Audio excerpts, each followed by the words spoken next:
One of the most exciting aspects of the internet is the way in which it brings us closer to the creatives we enjoy. Anybody can take a stab at becoming a YouTuber or a musician, but the reality of the fact is that it's very difficult to sustain oneself while doing so. This has a negative aspect on their staying power, but thankfully there are a few ways that we can help keep these content creators afloat. In this speech, we'll be discussing the various ways fans can support these creatives without spending exorbitant amounts of money. Many of the big online platforms that host content reward creators with pennies on the dollar, hardly enough to keep their subscriptions to editing software paid, let alone the bills. Thankfully, platforms such as Patreon allow fans to chip in, while obtaining all sorts of exclusive benefits of all shapes and sizes. The information provided today should benefit creators as much as fans, and should be applicable to just about anybody who uses the internet. To start off, let's take a closer look at a few of the biggest platforms for online content hosting and the payment creatives typically receive. This should help to illustrate the fact that these gains are rather insubstantial.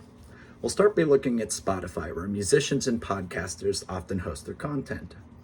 According to a 2023 What's the Big Idea article, a whopping 574 million people use Spotify every month.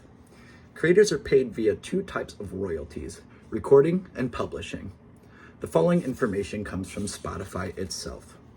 Recording royalties are paid via the licensor that delivered the music, typically through their record label or distributor, while publishing royalties are paid to songwriters or owners of a composition. What artists themselves receive is determined after Spotify subtracts the money they collect but don't get to keep, which includes things like payments for taxes, credit card processing fees, and billing, along with things like sales commissions. Now, it's a lot of information to digest, full of technical talk that does little to clarify things, so let's take a look at a more specific example. According to a SagePub article written by David Hesmanhall, the contemporary music artist Zoe Keating made only $12,231 after her content had been streamed 2,252,293 times in 1 year, which equals approximately 54 cents per stream.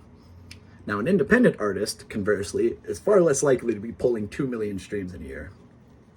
According to an EDM.com article, independent artists are expected to make approximately $2.95 off of every 1,000 streams, a rate that has declined by 2% as of 2023.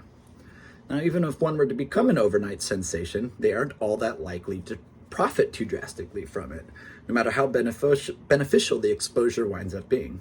Still, perhaps things are better on YouTube, the biggest video hosting platform on the net. Let's take a look, and hopefully we will see creators getting paid a little bit better. That hope will be shattered quickly when you come to discover that, despite mirroring Spotify in terms of relevance and popularity, the content creators that help the site maintain its prolific status are rewarded in comparably paltry ways. In an article for the website Credit Karma, Aaron Dunn stated that YouTubers can expect to make 1.8 cents per view. This adds up to approximately $18 for every 1,000 ad views. Now, while these earnings are considerably more substantial than what Spotify provides, the ease with which advertisements on YouTube can be blocked means that a video's total view count may not be representative of the actual profit it turned. On top of this, there are several other stipulations creators must fulfill before actually earning any money, such as having at least 1,000 subscribers and reaching 4,000 public watch hours in the past year. Now, YouTube does allow viewers to donate to content creators via their Super Chat feature, but this Super Chat feature takes 30% of whatever is donated. So if you donate $10, they're going to take 3 of them. And despite this fact, the issue remains that content creators are still quite likely to be struggling to keep themselves afloat, and it paints a rather grim future for online content creation that isn't sponsored by a bigger channel or a bigger website. Thankfully, there is a big platform that allows creators from all walks of life to benefit, while also allowing them to give back to the communities that made them successful, and that would be Patreon. You see, Patreon is a website that provides creators with the majority of the money that is spent on them in an effort to support them. According to their website, only 5% of each transaction on Patreon is subtracted from their earnings. On top of this, there's an aspect of Patreon that is unique, and that is the community building. You see, most creators on Patreon have 3 different tiers of support you can sign up for. And these different tiers reward you with different perks and benefits. For example, Christopher Herman, a television, film, and video game critic, offers a $1 tier for prospective members to utilize to earn an extra movie and cartoon commentary track, while their $5 tier provides fans access to a members-only Discord server, the ability to vote on what'll be reviewed next, and 2 more bonus tracks on top of that. Now, most creators on Patreon provide comparable benefits and bonus content, and some of these perks allow you to get closer to a creator than you could anywhere else. However, monetary support is far from the only way we can help them. According to Christopher Herman, liking, sharing, subscribing, and retweeting, these are all things that help far more than people tend to realize.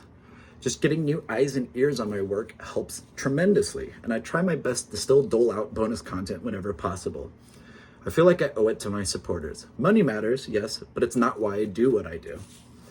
And you see, while most content creators are aware of the fact that they're unlikely to become rich and they do what they do out of love and passion for the craft, that doesn't mean that they deserve to be left to flounder and die whenever Spotify or YouTube decide to alter their monetization practices, something that happens commonly and is very hard to predict. Thankfully, websites such as Patreon allow us to provide financial support to the creators we love while establishing more tight-knit communities. And there, again, are ways that are non-monetary, like liking, sharing, retweeting. All of these will help these creatives. And the support we provide might just be what keeps the lights on at night and the Adobe subscriptions active for your favorite creators, and will allow them to continue doing what they do best.